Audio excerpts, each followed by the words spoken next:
Are video games quickly becoming interactive movies? I mean, what do you think? Maybe?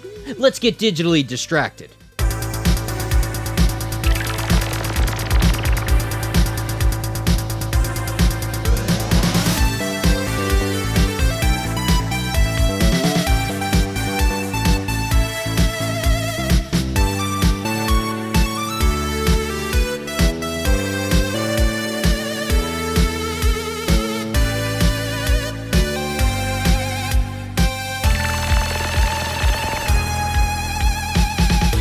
Welcome back. It's time to get digitally distracted once again. I am Game Dave. I'm Gerald. And today's topic is video games versus movies and how video games are starting to change more and more as we get into more intense forms of technology as things progress. And movies, I don't know if movies are quite the same either, but that's sort of our topic for today. So, how you been, Gerald? You doing good? I'm doing great. Doing good today? Yeah. You ready to talk about some gaming movies? Movies and gaming? Let's do it. So, first off, old school gaming experiences. Let's sort of compare, because we got to talk about where they were. Right. If we're going to talk about where they might be going Right. in the future. So, old school games, what do you think made retro games, which really vintage games, work? Why do you think they were fun in the old days? Let's think, just go NES era. Why are NES games fun?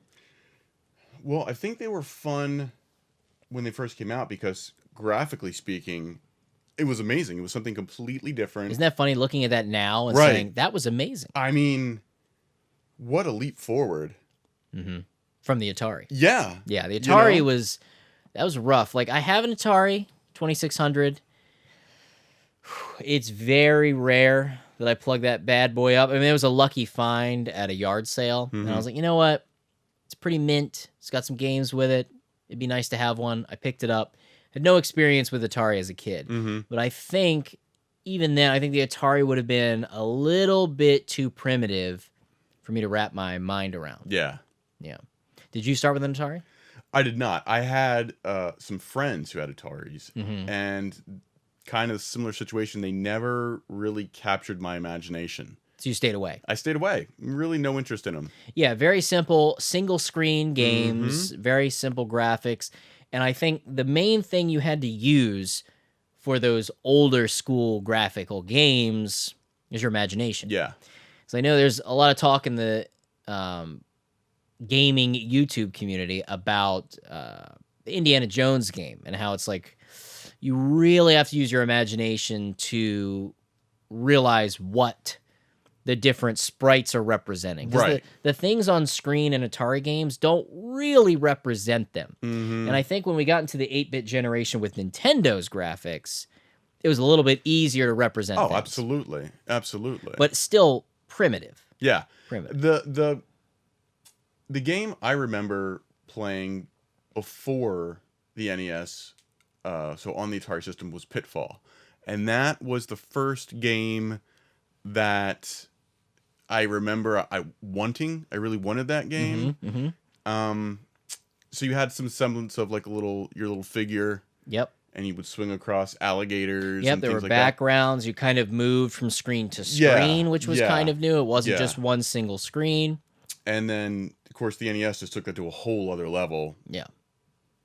Expanded on that, Oh, that yeah. aspect. But still, do you really know what was he trying to do in that game? I have no idea. Right. Survive? When do you think, for you, story started to show up in games? Mario. It was definitely Mario. The original Super Mario Brothers? Okay. So, And okay, and same system, Contra. Contra. Big All right. game for me. So if you were to describe the story of the original Super Mario Brothers, give it to me. What's the story? Save the princess. Save the princess. Okay, so pretty Basic. limited. Yeah. Save the princess. Yep. Did you, as a kid, did you get any more out of it other than, oh, I'm just trying to get this princess? Yeah, I did not. At the same time, I didn't need to. It was just to like Just to get you experience. going. Yeah, experience the levels. Like, of course, like what's the goal of the whole game? princess, fine, whatever. Mm-hmm. But I never thought I need to, rescue the princess. It was, I need to beat this level. So the fun of it was the gameplay. Yes. And, exploring those levels. Yeah. You're making me think. And that's interesting. That's a true statement. And I'm just thinking nowadays how that's almost flipped. Yes. You've deduced my plan so well. So Contra, describe the story of Contra. What do you know about Contra or Remember? Remember was basically you're trying to stop the alien invasion. Mm-hmm. Kill the aliens basically. And shoot the colon-looking creatures. Yeah.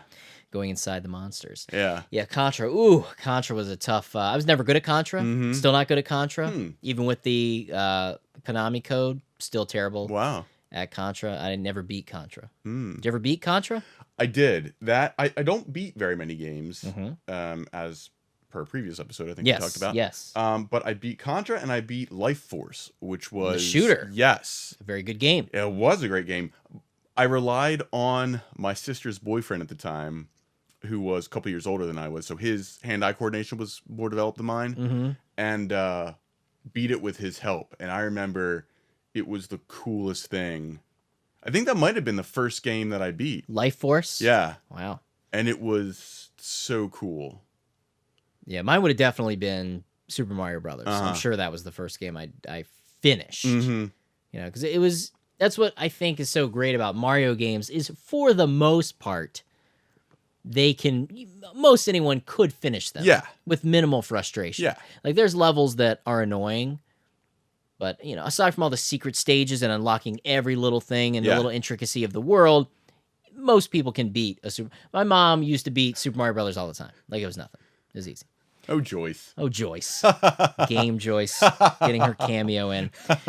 But yeah, I never really thought about... I knew that that's what you're doing, is saving the princess. But yeah, same thing. I didn't really think about that while I was playing. Mm-hmm. I was thinking about beating the levels. Right. I gotta jump that flagpole, get those points. Yep. Get those points. Get through the underwater level, deal with these squid. Oh my gosh. Stupid. I hated them. Those were the worst. Yeah. So I think that was the thing in the beginning it was all about the gameplay. Mm-hmm. And there's still some imagination going into it because it didn't feel like... I don't think I ever felt like Mario was a real guy. Right. When did you start to see that flip? When did you start to care more about the story than the graphics and the gameplay? Wow. I'd say that's more recent. Okay. Gee. Think of a game that you played for the story. What's a game you played for the story? Mass Effect. Mass Effect? Okay. Yeah. So you were focused on the story throughout that game? Yeah, definitely more so than... It wasn't all about min-maxing and getting the best stuff. It was about progressing in the story. Yeah, because I think the characters were so well done. I wanted to learn about them and get to know them. So it was almost... I was just trying to get to cutscene, or... in the level, I'm listening to the banter that's going on. That's what I'm focusing on, and it's less about the actual gameplay. Yeah, for me, that's when I started to focus on and notice that stories could matter in a game. It was cutscenes. Yeah. Cutscenes was like a huge thing, especially in the PS1 era. Cutscenes were a huge deal, especially with RPGs, because you would have the actual game, and that would look a certain way, and then you would get to a certain point, and it would like fade to black, and you'd be like, "Oh, cutscene's coming." Yeah, and it would fade up with this. They look primitive now, right? But at the time, it was like, "Whoa, look at this CG cutscene." Yeah, I mean, even in Final Fantasy, seeing those cutscenes, it was crazy. Yeah, it was crazy. I thought about that, choosing that game first. But I still think I was more interested in the gameplay than the cutscenes for those games, and it wasn't until the industry evolved a little bit more, refined itself a little bit more, and then I thought, wow, I need to see where this is going. Yeah, I think with RPGs, for me, it's always been both. Even with the newer games, it's always been a combination of story and gameplay because of my completionist mindset. Right. Final Fantasy VII, the story, though it's kind of a tricky story to follow. Like, it's kind of convoluted and weird welcome to Yeah. the world of Final Fantasy. Right. At least PS1 and on Final Fantasy. I don't know what's going on half the time. Like, you can understand the basic concept of what's going on in Final Fantasy VII. You know, you're this ex-soldier. You're meeting up with this ragtag group. You're just trying to get your payday and move on. And then you start to see this whole other thing with Sephiroth and this past that you have to confront. And then it's not even your real past. Spoilers. It was Right. Zack, and you took over his... Yeah, it's a little complicated. Sorry to give away the whole game. You know, if you haven't played it by now... Right. You're obviously just waiting for the remake, Right. FF7 remake, if that's ever going to happen. And that'll probably be more story-driven or feel more cinematic than the original. Because Cloud was pretty awkward looking. I mean, it's a pretty clunky sprite. I mean, if you could call it a sprite, polygonal creature. And then in the CG, there were almost like different levels of CG cutscenes in Final Fantasy VII. Because there was like a more highly rendered version of the in-game Cloud in some cutscenes, and then there's these other cutscenes where it's like full on, like they tried to make him look relatively human, Right. you know, like when Aerith passes and you got to drop her in the water, like relatively, they're not as blocky looking, but then there's some CG pre-rendered cutscenes where he is blocky, so it was still, I wonder why they made that decision. That's gonna be kind of interesting to see, or even like the difference between Cloud on the world map or in the actual game play, and then when you go into a battle, you know, Cloud's, you know, the character looks way better. Right. But that always kind of bugged me. Why couldn't it be that Cloud the whole time? Obviously, because the power. Right. The power. But I'm guessing with the remake, it'll all look the same. Yeah. That's Hopefully. my guess too. Hopefully. And so I think RPGs is where I started to care more about the story, because even in like Final Fantasy V, which I didn't really experience until the PlayStation, because we did not get Final Fantasy V here in America until they were released on the PlayStation as Final Fantasy Anthology, which had Final Fantasy V and VI ported.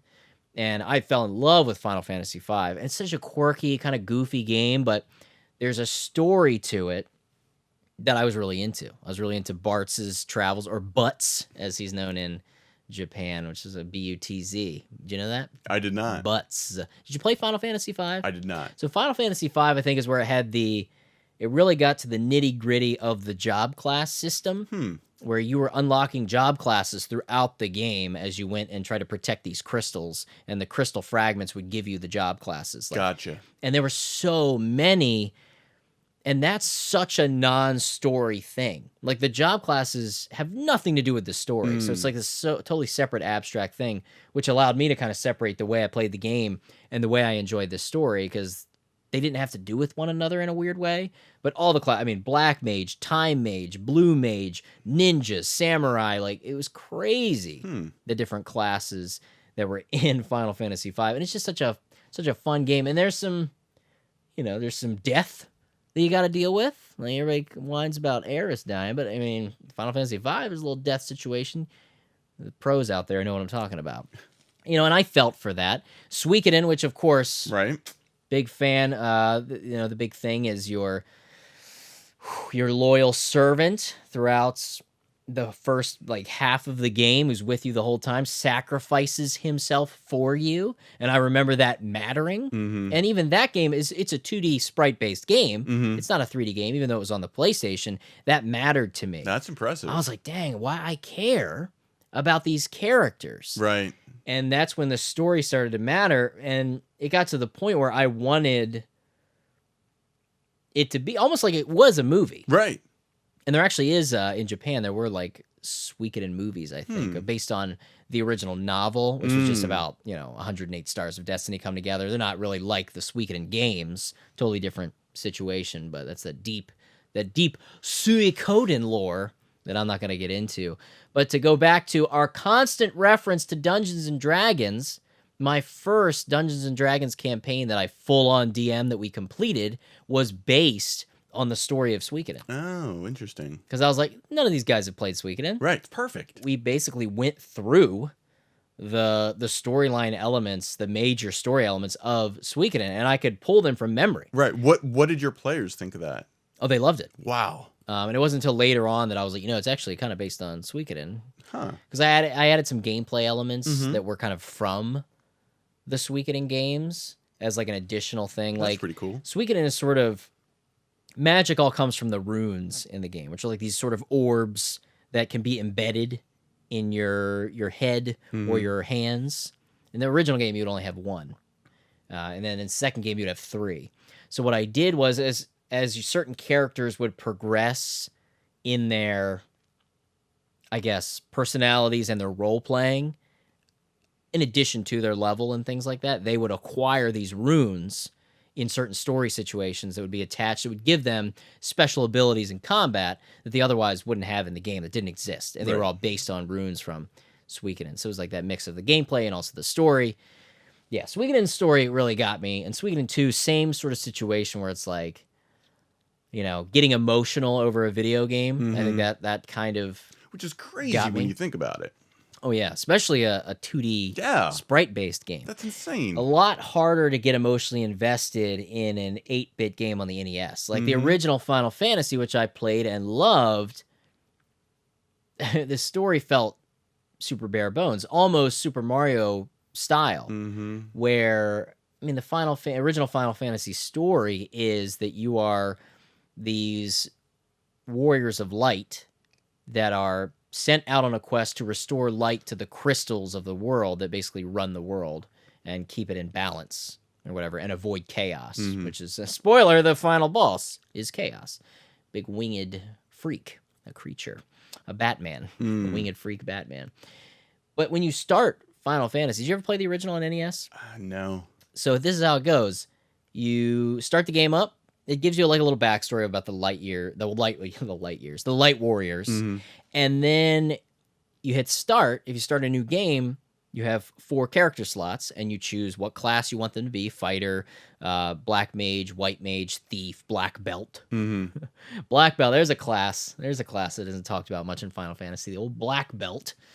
And then you can name them up to four characters. And then you hit start, and the game just starts. There's no intro. There's no preface. There's no exposition. You're just dropped, and you're in the middle of the town with your whatever your first character is as the world map control. Right. And you can walk around, and you can get into fights in the outside world area, or you can go into the town that you start in. You go into the town, you can buy things or whatever, but you're not really told what to do. So unless you know to go to the castle in the town and go all the way up to the king gives you that very slight exposition, which is like, oh, please save my daughter from Garland. And that's it. And if you didn't go to like when I first played the game, I don't think I ever went to the castle because I wasn't thinking. It's just this 2D flat map of a town, and any direction that you walk into the town houses or the village, you just show up in the village. So I didn't think about the castle being separate from that. So I just left, and I started walking around. And then I go all the way to this busted down castle, and I start fighting this guy. You know, it's like, oh, I have the princess, and this whole thing. It's like, what is even, what? Right. He just drops you in. So you'd have to know to check with the king first. You know, and I would just immediately die because I didn't level up the first time I played. I didn't know I had to grind. So you have to grind at the very beginning of the game just for the first fight, which is against Garland. So the first thing you do, the first quest you do in the game of Final Fantasy on NES is save the princess. Wow. It's the first thing you do.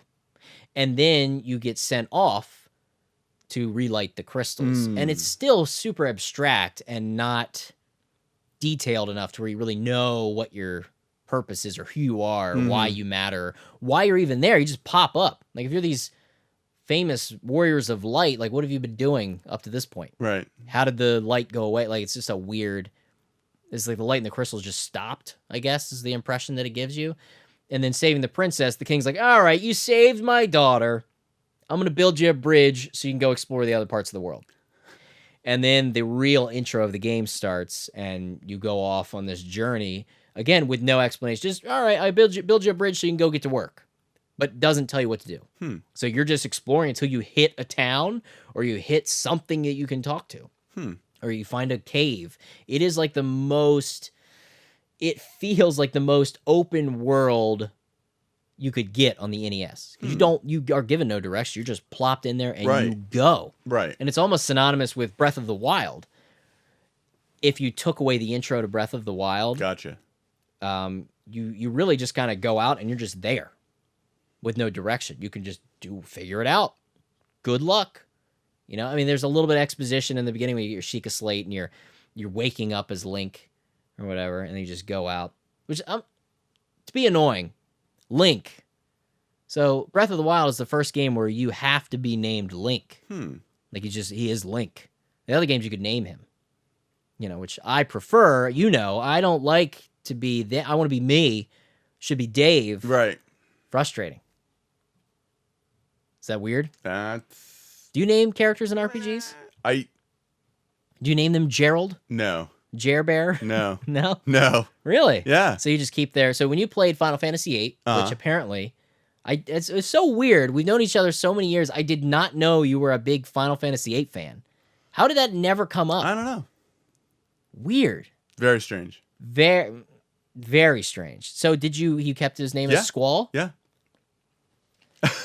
Whatever. I know I'm the minority when it comes to naming at least just the main character. I keep all the other names the same, and then I'll name the main character Dave for my own. Because then I can be that. I'm that person. I'm in the movie of that game. Gotcha. Interesting. See how I kind Interesting. of brought it back Yeah. to the video games versus movies. Stories mattering.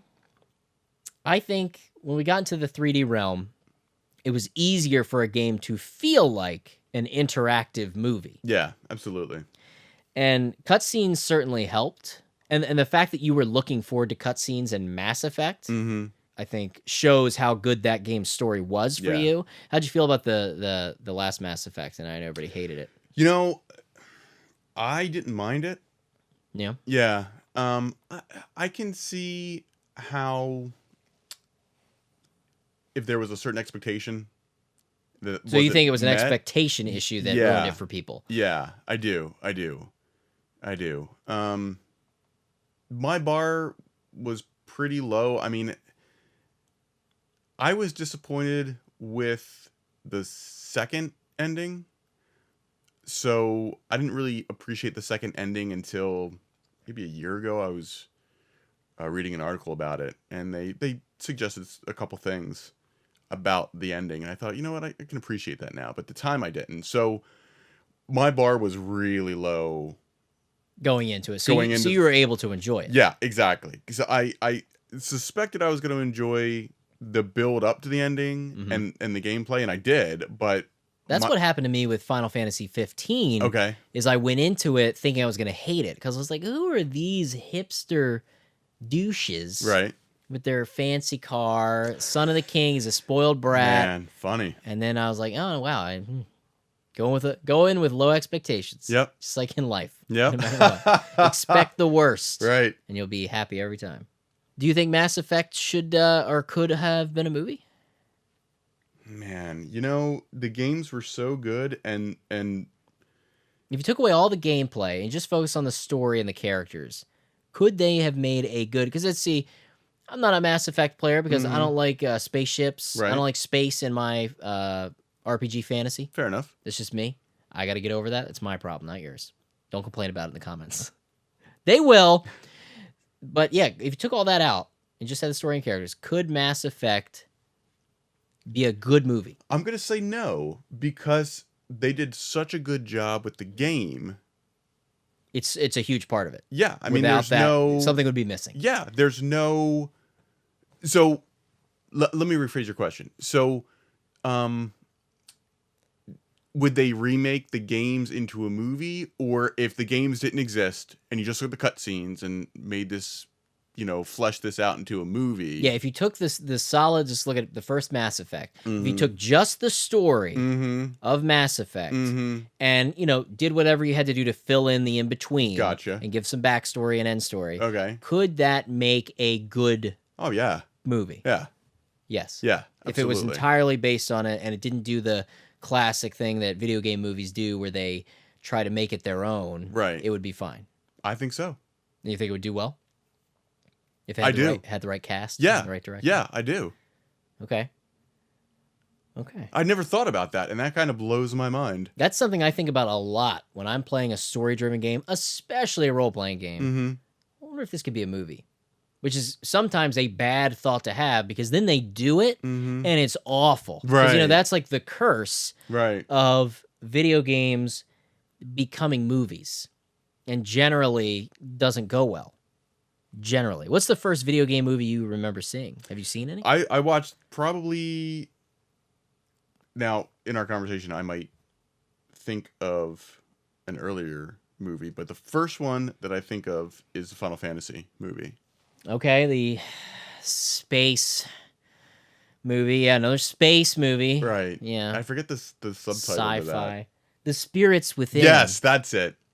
That's it. Oh, that was on my list of things to trash. I mean, I didn't mind it. I didn't mind it. See, and it gets a lot of flack. I was actually blown away that the whole movie was CGI. I mean, that was animation. That blows me away. I was really impressed with that. I remember I haven't seen it since the first time I saw it.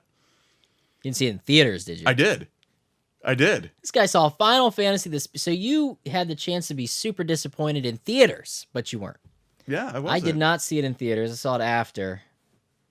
And hey, I like Alec Baldwin. He was in it. And there was a chocobo on a t-shirt. So I guess Final Fantasy. It shouldn't have been called Final Fantasy. That's fair. It should have just been called. It's a Hironobu Sakaguchi picture. The creator of Final Fantasy made a movie. Just call it The Spirits Within. That's fair. That's all. And then make your little Final Fantasy references. Right. Oh, I get it, because Chocobo, because he made the games. But it didn't need to be a Final Fantasy game. That's fair. That's fair enough. I can see that. Yeah. There was strictly... I think they put Final Fantasy on the title to get more people to watch it. Sure. Because would you have watched it if it was called The Spirits Within? Probably not. Well, people probably... 50-50. Yeah, people would not have paid attention to it if it didn't have the word Final Fantasy, the words Final Fantasy. It probably would have been interpreted as some sort of like kids movie, because this is a time before... And it's not a kids movie. No. But this is when, those sort of animations were still really in the realm of children's movies. Wouldn't you agree? Yeah, I would say it was a stepping stone where I was like, oh, you can tell an adult story with CG. I mean, and that's become a big thing. I mean, there's still CG movies now that can be for adults. I mean, Robert Zemeckis messed around with that with, you know what I'm thinking of. The mythical to Beowulf. Yeah. Right? That was supposed to be a big deal because he made this movie all CG. Right. Not a big fan of that movie. But it can work. Right. It can work. But it shouldn't have been called Final Fantasy because it really wasn't a Final Fantasy movie. Yeah. Yeah. I think that's a true statement. However, then they decided, let's make a real Final Fantasy movie. And that's where we get Final Fantasy VII Advent Children. Did you see that? No. So you'll see The Spirits Within, but you won't watch an actual Final Fantasy movie that takes place 2 years after Final Fantasy VII. Okay. Well, I did, obviously, because big Final Fantasy VII fanboy. I'm surprised you were willing to give it a second chance after Spirits Within. Oh yeah, well I could already tell because there was so much promotion for that movie. So I was like, I already know I'm not gonna like this because it's some space movie, some sci-fi space movie that just says called Final Fantasy. And I remember the ads was in magazines. They had pictures of the main character, like all like, look, I'm like a real woman. It's like, nah, you look a little awkward. It looks weird. So I was already planned to be disappointed, which the low bar did not work in that respect, because I was like, nope, it's somehow lower than the bar that I set for. Wow, that's an accomplishment in and of itself. It is. But Final Fantasy VII, I was so invested in that game. Like, Final Fantasy VII is a game I've probably played through 7 or 8 times from start to finish. Sometimes for the story, sometimes for the min-maxing craziness. I remember spending hours and days exploring the sunken Galinka. I think that's what it's called. The sunken Galinka is the ship, the sub that crashed underwater that you can access when you have the submarine. And in there are these creatures called unknowns. And you can morph, using the morph ability, you can morph the unknowns into sources, like power source and defense, I don't know what it's called, like guard source. And you take those sources and you permanently raise stats. Nice. So if you get a power source, you raise your strength by 1 point permanently. Wow. So I would go down there and for hours I would just farm. Oh, absolutely. And farm and farm and farm until I maxed out Cloud stats. It was insane. It broke the game. And I loved it. Sure. Every gosh darn minute of it. I loved it. So, of course, a movie that continues the story of Final Fantasy VII, yeah, I'm gonna watch it, and it was okay. It was the okayest of video game movies because I went in with high expectations, which was a mistake.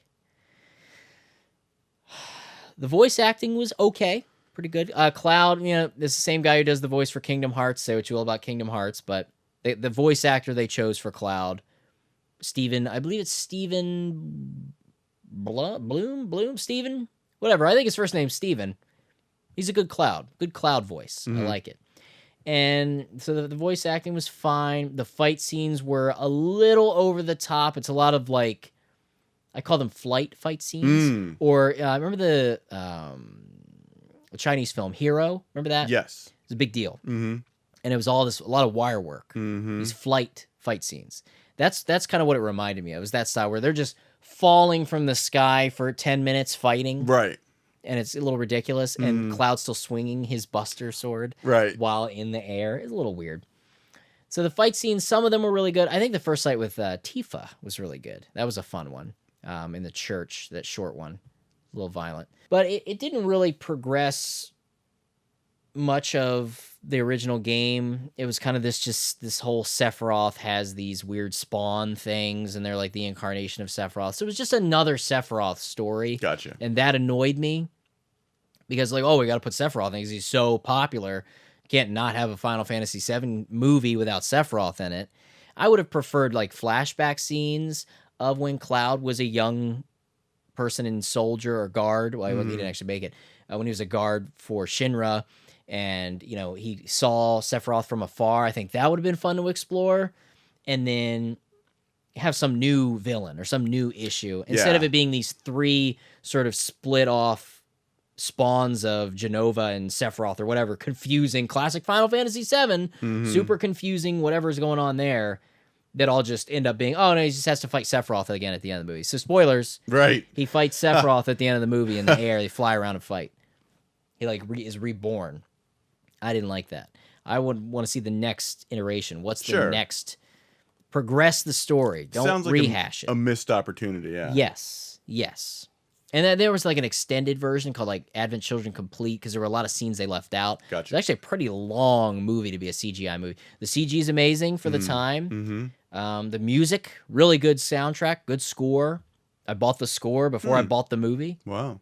I watched it at a friend's house first, but I think that was a situation where video games to movies can be okay. Now, live action Final Fantasy VII probably would not have been very good. Probably wouldn't work. It's funny because I think of Mass Effect. They had that commercial for, was it the third one? Or I forget what it was for, but they had the live action Commander Shepard trailer. Yeah. And it looked amazing. And I'm thinking, man, if that was a whole movie like that, I would totally watch that. Yeah. Absolutely. And even if you go back to like Resident Evil, they had like live action actors playing the characters of, from Resident Evil, which is kind of weird, but a little much more cheesy, right, compared to Mass Effect. What are there any video game movies based on video games that you like? You think about that, yeah, because it's time for a game break. Wow, already? It's that time already. It is. So this Holy game smokes. break gonna be pretty simple.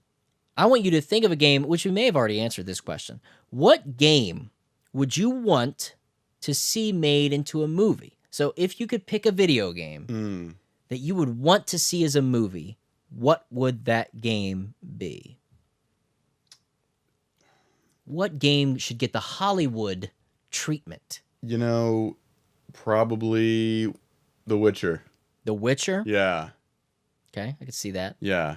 Yeah, really looking forward to that TV show for Netflix. Really looking So forward to that. Netflix Witcher original series. Yeah. Yeah. Really looking forward to that. Okay, so we'll say that. Yeah, so movie or Yeah. original series. I mean, Netflix original series are basically movies stretched out to like 15 episodes. Okay, so that's your game. Yeah. All right, so for me, see, I would naturally want to say Suikoden, but I don't think it would be impossible. There'd be no way because the whole thing is 108 Stars of Destiny. I don't think you could develop the characters enough A lot of components. in a film to accomplish that. What you'd have to do is you would have to take, say, 10 of like the major significant characters of the 108 Stars and focus on them. And then the others would have to sort of, the other 98 would have to sort of be these background kind of characters that you kind of see, but you never really see all of them. You know what I mean? Right. Almost like a war movie where it's like, oh, they're in there. Right. But That's they're a good not in comparison. there. That's a good comparison. That's probably what they would have to do. Because in a way, Suikoden is a big war story. It's about building up an army for a big war. So I would love to see it as a movie, but I don't think it could be done right. Probably not. They would have to really modify. They could probably do it if they ignored the 108 sort of aspect of it. But then, is it really true to Not really. the game? Yeah. Then it would be more a movie about the characters. It'd be like inspired by the characters of the games. Right. That's what I would like to see, but I don't think it could happen. I would like to see another Final Fantasy movie. Most people would be like, I don't need to see that. But with Final Fantasy 15, the great thing about 15, the good and bad about 15, is that they did kind of two movies in a way. They did an OVA, original video animation, a Japanese OVA called Brotherhood, which sort of talks about the beginnings of the main characters from Final Fantasy 15. And it was really fun to see those characters before you see them in the game, and they were sort of led up to the game. And then also the Final Fantasy 15 movie, CG sort of film, that takes place right before the game starts. And in my review, that was one of the biggest complaints I had, was that stuff could have been in the game, but they separated it out. And which is a disappointment if you only played the game. If you watched Brotherhood and you watched the Final Fantasy 15 sort of big movie prior to playing the game, you'd be good, because it fills in the gaps. Because Final Fantasy 15 just picks up with you kind of leaving. It doesn't really lead up to it, but you leave the citadel, or the city, your father. You leave, you go off on this trip to check on some things, and while you're gone, your home is destroyed completely. And in the game, you don't actually know that's happened until a couple hours in. You find out that the whole capital, your hometown, is destroyed beyond belief, the whole kingdom. And you're like, what? There's no rule anymore. It's gone. And the movie goes over what happened while you're gone, kind of. It's a pretty interesting way of doing it. So that was kind of interesting. Now let's go the other way. Let's switch it up. Switch it up. What movie would you want to see made into a game? Because that happens too. Yeah, it's true. Because you've got, and then sometimes they go back and forth, where you've got Street Fighter, and then you had Street Fighter the movie, right? And then you had Street Fighter the movie, the game. Wow. Which was the wow Street Fighter game starring the characters based on their movie interpretations. Street Fighter the movie, the game is a pretty wild one. So what movie do you think would make a really good video game? Because it's happened before. I mean, a lot of superhero movies end up becoming games. That's like the staple. What would be a good movie to bring into the game sphere? Wow. You keep thinking. Yeah. I'll keep you going. Ghostbusters, of course, happened. Sure. Which was great. It ended up being kind of Ghostbusters 3. Right. It's considered canon, technically. Great game. Acting's a little stilted. Bill Murray was kind of like doing an impression of Bill Murray in that game, but still great game. So there was that. Back to the Future got a game. Right. Which, again, kind of continued the story after 3. Back to the Future 3. Is that the point and click game, or is that? Yes, point and click adventure game. Yeah, we both love that trilogy. Oh yeah, that'll be an episode. Wow, for sure. I tried to play the point and click. I couldn't get into it. Really wanted to. It felt really cheesy to me. It just kind of frustrated me. I like the beginning, sort of playing through the beginning of the movie again. Mm-hmm. Yeah, I've never been a big point and click adventure gamer. Mm-hmm. So that's what kind of took me out of it, but kind of pushed myself through it just to experience the story. There was a time when I was into those kind of games. Like the Monkey Island King's era. Quest. Yeah. That's when the classics, man, Right. classics. It's hard to do nowadays. Yeah, I think Sierra was a big game developer. Oh yeah. It was appropriate for the time, and then kind of like Choose Your Own Adventure books. I just can't get into it now. Mhm. That moment has passed. Yeah. So, is there a movie that you'd want to see as a game? Is there a movie that you would want to play? Because kind of the big idea of this topic today is that games are slowly becoming more like big productions. It's true. They cost more than a movie to make. They have more people working on them than a movie sometimes. It's these true. AAA titles. Yeah. And they're like big interactive movies. And then with VR, you really have potential to be in the movie in a game. Mm-hmm. So what is a movie that you would want to play? Man, that's a good question. Mine's a really dumb one. Maybe I'll give you mine first. Okay. Mine's a stupid one. It's probably not a realistic answer. Okay. But we've got a Ghostbusters game. Uh-huh. One of my top movies of all time. We got a Back to the Future game. One of my favorite movies of all time. Mm-hmm. One of my other favorite movies of all time, Beetlejuice. Yeah. Now that would probably tank, but or I don't even know what it would be. Right. But a Beetlejuice game that isn't the ones we got. Mm-hmm. 'Cause I don't know if you know this. There was a Beetlejuice game. I didn't know that. No. There's technically been 2 Beetlejuice games. Wow. Disgusting. So there was Beetlejuice on the NES, Mm-hmm. which is rough, very rough, sort of platforming, open, free explore platformer. Really weird. It's not a left to right platformer. It's one where you can kind of go into buildings, and it's not great. It's made by LJN, which is considered a really rough video game company by some. I think LJN has put together some okay games. It's worth being defended. Mm-hmm.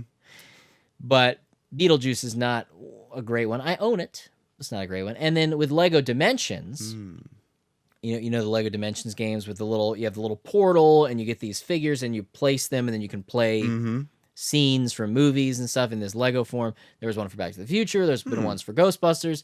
They released a Beetlejuice expansion for Lego Dimensions where you could go in and play and explore a Beetlejuice, explore the movie a little bit. Mm-hmm. But it's not a full game. Right. I would like to see a real Beetlejuice game. It probably wouldn't work. Yeah, I don't know how Just that to would work. complete my trifecta of Fate that'd movies. be difficult, I think. Obviously, it was tough on the NES. They Right. didn't really pull that off.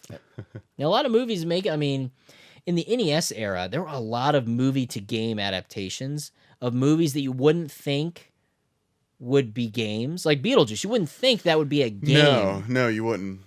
And then you had a lot of these R-rated films that ended up being games on the NES. Dirty Harry was a game on the NES. Well, I forgot about that. Yeah. Total Recall Yes. was a game Yep. on the NES. Terminator Yep. game on the NES. RoboCop. Well, those obviously action games make more sense. Forgot about those games. There was a Darkman video game. Forgot about that. Yeah, which I reviewed. So, and I love the movie Darkman. Mm-hmm. The first one. Just the first one. The other two, no. But the Darkman game was okay. Right. It was okay. It followed the story of the movie pretty well. So you can't really think of one, huh? A movie that should be a game. In retrospect, right now, I think the things that you think would be games probably already are. Right. Just because I like this movie a lot, and I think there's, oh my gosh, endless possibilities. The character creations, so cool. I think Labyrinth would be a really cool game. Set a modern in that, game. Right. A modern game, yeah. Set in that sort of Goblin Kingdom universe. Was there a Labyrinth game? There might have been. I know there was a Willow game. Oh my gosh. A couple of Willow games. I love that movie. Yeah. I love that movie. I think there's two. There was an arcade Willow game. I think there was one in the arcade. There was an NES Willow game. Vaguely, yeah. Yeah. My friend growing up in elementary school had Willow for NES, and I had never heard of the movie. Mm-hmm. It's Val Kilmer, right? Yeah. Val Kilmer. Yeah, Val Kilmer. I'd never heard of the movie. I was like, what's this game, Willow? And it was really weird. I didn't understand it. Right. It's one where you probably need some prior knowledge to really get it. Yeah. You know, it's funny. I watched Willow before I really paid attention to who actors were. Mm-hmm. And I loved that movie. And then ended up seeing Top Gun, as you do. Right. And that was the first role where I associated an actor with a role. And I was like, Val Kilmer, I don't like that actor. I hate that actor, blah, blah, blah. You know? And then I was talking to my buddy, man, you know, remember that movie Willow, how cool that movie was? And then it hit us like simultaneously, like, the same guy. I think that was Val Kilmer. And instantly, that fast, we fell in love with Val Kilmer. We thought, that guy's so cool. He's likable. He is such a great actor. And it was because of his role. Oh my gosh. That's my favorite Val Kilmer role. Yeah. Mad Mardigan. Oh my gosh. Better than, was it Tombstone? Yeah. Better than Tombstone? Yeah. And I love that. I love that character too. Val Kilmer is, he's been in some good movies. Yeah, he has. Except for Batman Forever, but it's all right, Val. Not your fault. No, I would agree with that. It's not his fault. It's Joel Schumacher's fault. That's whose fault it is. Well, I think that's going to do it for the game break. Okay. Let's move on.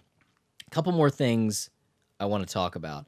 So when it comes to games kind of becoming these interactive movies, I mean, even at the E3 Expo, they show the games as if they're movies. Game trailers look like movie trailers. So I think that the lines will continue to blur. No, you're right.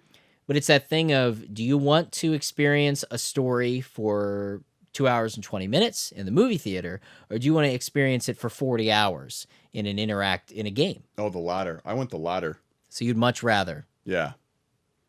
Yeah, I went the latter meaning the game? The latter being the game. Yeah.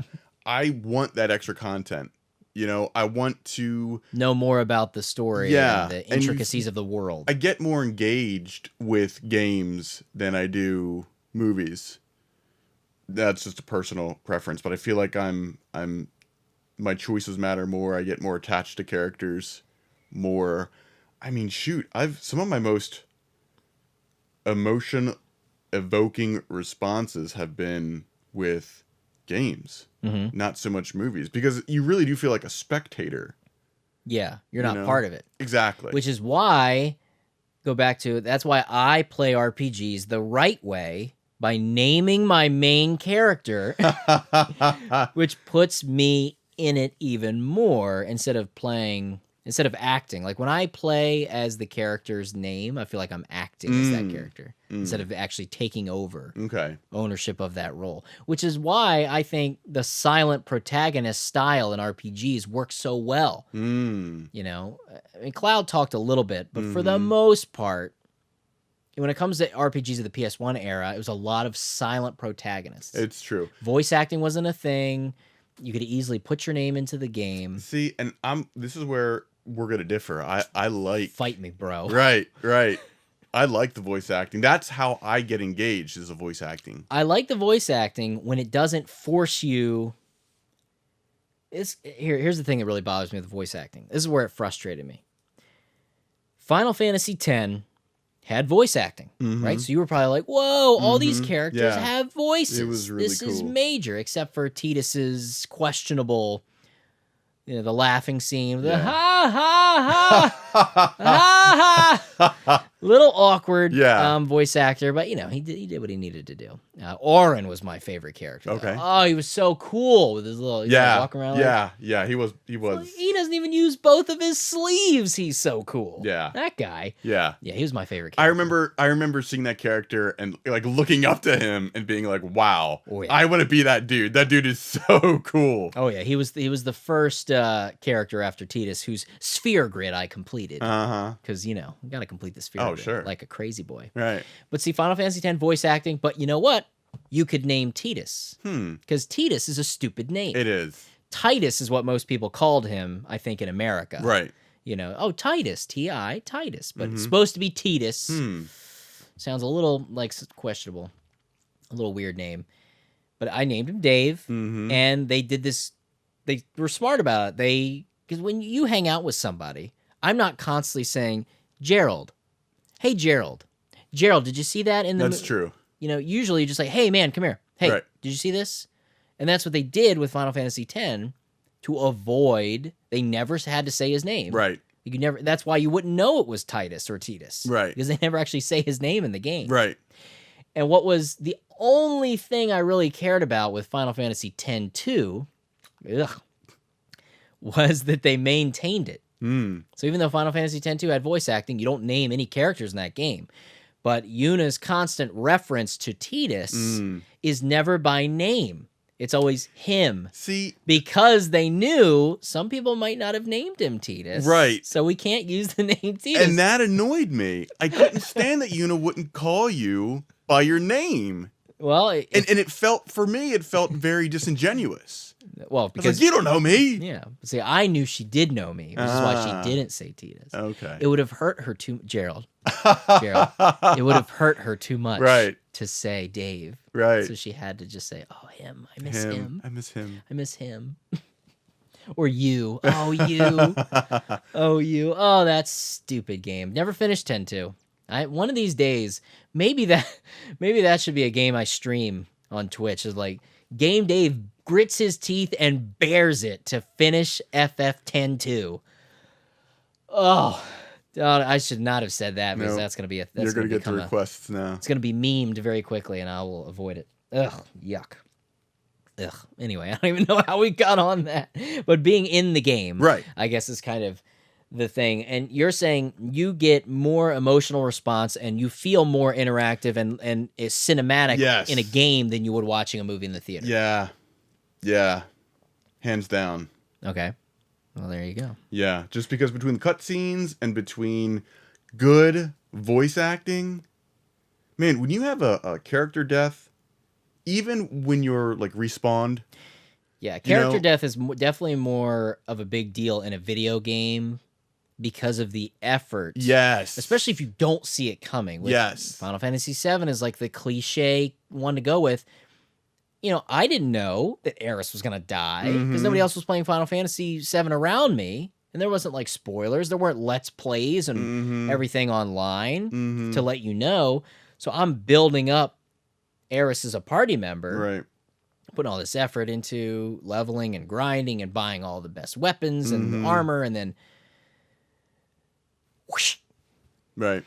Crap. Right. So it's like an emotional response for the story, but also a response to the effort and gameplay that you've put into these characters. It's interesting too because the example that I'm thinking about over and over in my mind is Lara Croft. Okay. The Tomb Raider games. And Lara, I like that you said it right. Right. There's people out there that still say Lara Croft, and it makes me want to smack somebody. Yeah. Those games, the more recent reinvention. Sort of the reboot, right? Yeah, the reboot. Which that's Square published. Yeah, that's the one I'm thinking of. Rise of the Tomb Raider, Yes. and the new one is Shadow, I think. Yeah. Loved Rise of the Tomb Raider. The voice acting, superb. When you die in that game, like you feel it. It's guttural. Yeah. It's a so, very rough, violent game. I mean, you kind of like when she dies or gets impaled or whatever. You're like, oh man, that voice actress had some work to do in the rough in the sound booth. And I've never cared less in the movies, I'm just like, I don't care. Or even the original, the PS1 games. Right. That was my first experience, was the original on PS1. It's just, I'm not invested, and I really have to credit the voice acting and the CGI teams too, because they do a good job evoking facial expressions and emotion. And I mean, I don't think Rise of the Tomb Raider did very well, or I think it got panned. I think some of the traditional fans didn't like it. I loved it. Yeah, I think it was back and forth. It was enough to keep it going. Yeah. So they're continuing that series, the sort of rebooted sort of Lara Croft series. And, but no desire to see the movie. That's what I was going to say, because the movie appears to be influenced by the new game series. Right. And she even looks the same. Yeah, but, and maybe I need to give it a shot, to be fair. Just go in with that low bar we talked about, and you'll be fine. No, I feel like it's funny because it's so action-packed. I feel like the movie's trying to be the game instead of like less of a story. Yeah, that's not your strength. You're a movie. Your strength is stories. You know? Yeah. Yeah. So I feel like it could have been if you made a movie that was more like Indiana Jones, where the action's not the primary focus. It's a secondary. It supports the story. Yes. It's not there just to be there. Right, That's exactly. a big problem And I with feel like movies. exactly. And that's the problem with the movie is it's all about the action, and the story's like an excuse to try to like make conflict. So you're shooting guns and punching people. So Rise of the Tomb Raider really pulled you in, as that's oh my gosh. Yeah. The only way it could have pulled you in more is if you could have named her Gerald. If she was named Gerald, then that's a sexy woman's name right there, Gerald. Gerald. I can't wait to bed Gerald. Oh boy. Oh boy. Goodness. I think we're getting towards the end, luckily. Because to save us. But Tomb Raider, that's a huge example that I should have had listed, because there's been several movies. There's been so many games. It's sort of coming back and trying to come back still with this new one. So you're going to pick up Shadow of the Tomb Raider? Yeah, absolutely. Yeah.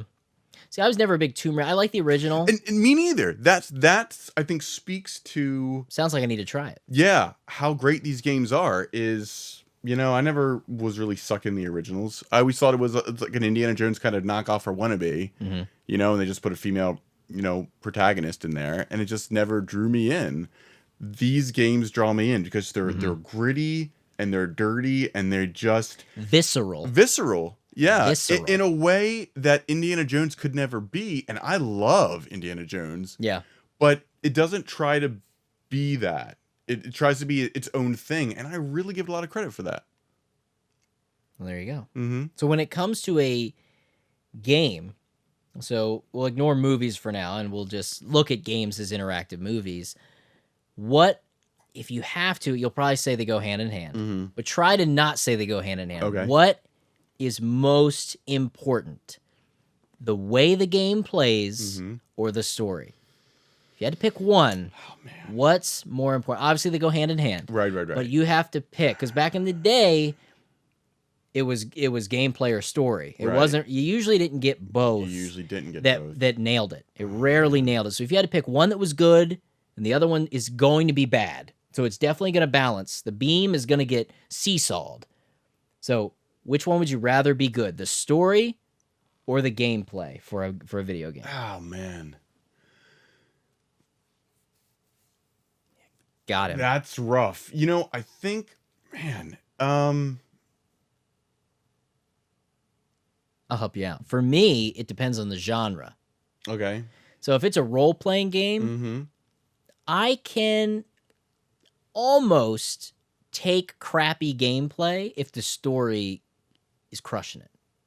Because I'd be like, I know this sucks. I don't want to have to do this, but I want to see what's going to happen next. So it's almost like it becomes an additional challenge because it's like, the gameplay sucks. I don't want to play this gameplay, but that's how much I care about the story. I'm going to tough it out. And then it's like an extra challenge where it's like, I'm going to deal with not only beating this game, but also beating the crappy controls so I can experience this. Right. So for me, that's how it would work. But yeah, I think for me, the answer is actually not one or the other, but either. If either is sufficiently good enough, I'm in. So you can deal with a crappy story if the gameplay's crushing it. You could deal with a crappy. What did I say? Which way? So yeah, either one. If one's crappy, the other one's got to be awesome. Exactly. Otherwise, and I can do either one. Okay. Yeah. So you think gameplay alone could carry a game, but story alone can also carry a game. Yes. All right. And that's the benefit of being an interactive medium as opposed to a movie where actually, you know what? It's similar. And I got to say it, Jackie Chan, my boy. Love you, Jackie Chan. Love his movies. That happens a lot with Jackie Chan movies. Sometimes you'll have a movie where the story's good and the action's amazing. Consistently, I'd say 90% of the time, all of Jackie Chan's movies have amazing action. The fight scenes are always stellar. Yeah. Stories and acting, not always stellar. Still great movies, but not always stellar. But it's similar to like a game where you're getting through the gameplay or you're getting through the story to get to the fun gameplay. Yeah. That's what happens in some Jackie Chan movies where the story is horrendous. Where you're like, all right, but I know he's going to do a kick butt stunt very soon. Right. He's got to get through this 15 minutes of exposition. He'll be jumping off a bridge. Right. I'll be fine. Right. And it makes it worth it. You know, and I think he's one of the few actors out there that can pull that off. Oh, yeah. It's not something that you can get away with a big budget Hollywood movie. Yeah. It's just not going to happen. You know, he was in a movie with Johnny Knoxville recently. Really? Yeah. I'm not surprised that you're surprised because who would know? Who would care? Right. But yeah, he was. Oh, yeah, check that out. I've seen it. You know, I got to keep up to date with Jackie. He was also recently in this very weird science fiction film. Recently, I'm talking like last year. Wow. Oh, I haven't watched it yet, but I hear it's rough. But I gotta do it for Jackie. Yeah. Yeah, he's good guy. He's getting older. Yep. He's not doing the fight scenes the way he used to. He's just doing movies he can do. Sure. But yeah, him and Johnny Knoxville. It's almost like a buddy. It's a buddy road trip movie. You know, I was just going to say, that seems like a good buddy film right there. And I actually really like, this is going to sound weird, I like Johnny Knoxville a lot. And I don't know why. Something about him, he's very likable. Yeah. Despite being like a jackass. But yeah, I just like him. You know, I think he's true to himself. I don't think he's trying to be something he's not. Yep, and I think he never tried to. No, he's consistently that way, and he's also grown. I think as an adult, like despite his, and that's endearing. Yeah, you know, he's likable. Because if he was still where he was emotionally, yeah, it'd be tough. Oh my gosh, it'd be hard to like the guy. But because he has grown, I saw him in an interview recently because he's got that new film, Action Point. Yeah. Which is kind of based, I believe it's based on the theme park. Do you know a lot about this movie? I don't. So Action Point or Action Park, I think it's Action Point. I don't know. But it was like this crazy theme park in the, I believe, 70s or 80s. And it was dangerous. I'm talking about these rides were not to code. And they were so outrageous. They got shut down and people would get injured all the time. But people still went because it was the craziest amusement park. Like they had one where it was just like this concrete scooped out slide down this hill and you'd be going like 80 miles an hour on like a little cart thing. Right. People would like fly out of it all the time. It was like, oh, you all right? Oh, okay. Just breaking bones and stuff. Oh my gosh.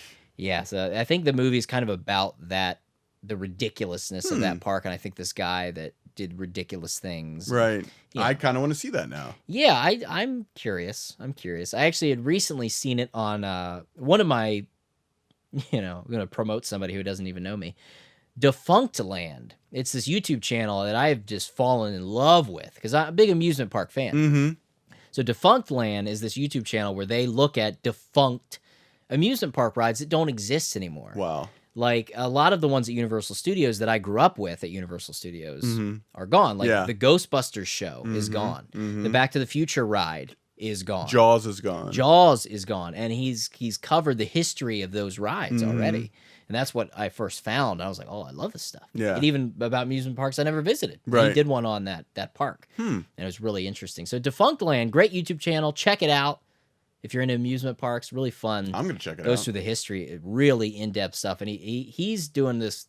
Kevin Perger is the guy who runs it, and it just keeps getting better and better. Like he's one of those guys who he took something, and it ended up being a hit. Yeah. And instead of just doing the same thing, he's made it better and better. Man, good for him. With each episode.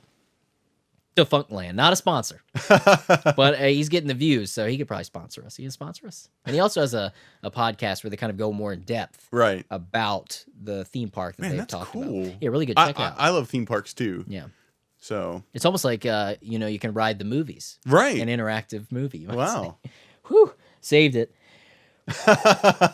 Yeah, so I think games are going to continue, at least modern games, and in that. The typical AAA game. Now, indie games, I think, are still going to focus on gameplay, but there are indie games with great stories as well. But it seems to me like final kind of point, AAA, the big budget games are definitely going to continue to move towards being like interactive movies, I think. Unless you're getting into like, puzzle games. Right. Kind of hard to pull that off. Right. Tetris, the movie. Right. Tetris, the movie, the game.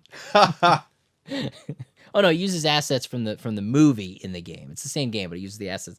It's a great game. So it's time for some Q&A. Okay. Very quick Q&A today. So everyone asked, will this show ever be available in an audio-only podcast format? So I keep getting that question. Yeah. And I guess we'll just say it. Yes. Yes, it's happening. It's happening. I just have to figure it out. So you've asked for it. We're going to take Digitally Distracted, which I touted as a talk show just because I wanted to avoid the word podcast. But let's be honest. It'll work. I actually thought it was going to be a podcast. Yes, the first, pulling back the curtain. Yeah. See how the sausage gets made and eaten. The very first shoot that we did was the virtual reality episode, and Gerald came over, and he had a long sleeve shirt on or something, I think. And I was like, all right. And he saw the lights and the camera. And yep.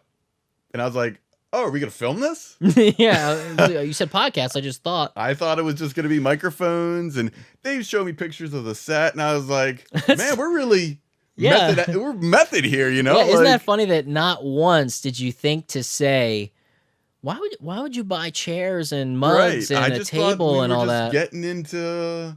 the studio just kind to make of it feel. Comfortable. I think I had like pet hair on my shirt. Oh yeah, I came over like a bum, and he's like, "Do you remember the shirt?" And I was like, "No. Why do I need why do I need another shirt?" What's really crazy, and this becomes a regular thing. This is probably episode 5 by this point. It's a regular thing that I have to lint brush Gerald. Yeah. This is how bad it was. He had a long sleeve, sort of a sweater. Yeah, it was like a hoodie, I think. It was, yeah. It had like a cool like retro color design on the front. I thought that was pretty sweet. Yeah. But anyway, so I told him it was going to be filmed. They're like, oh, I didn't realize that. And then you take that shirt off, and that one had hair on it. You must have dogs. Just one. Yeah, just one. Just one. Yeah. Enough hair for dogs. Yeah. But just one. Nah. So, hey, Gerald thought it was going to be an audio-only podcast version instead of just his video talk show. So we're going to make it both. Right. I'll keep y'all posted as we get down the road of setting it up. But it's not going to be that complicated. It's just going to be this in an audio format that hopefully you can easily download and listen to on your way to work or whenever you've got some time to pop some headphones in. So that is coming. There's your answer. Stop asking me about it. Actually, keep asking me. The comments help the video get more popular. So that's going to finish it up. Yeah, great. Yeah, so in closing, if you have a question for the Q&A, as always, you can leave it in the comments on this episode. We will both be diligently reading through the comments and pulling those questions out. If you have topics you want to suggest for future shows, you can do that as well. And if you don't want to do it in the comments, you can also use the hashtag #DigitallyDistracted on Twitter or @me on Twitter. Find me, follow me. I give you all the great updates on Twitter. And lastly, you can support the show on Patreon. There's a lot of exclusives and behind the scenes you can check out there. But until next time, I'm Game Dave. I'm Gerald. Thanks for getting digitally distracted with us.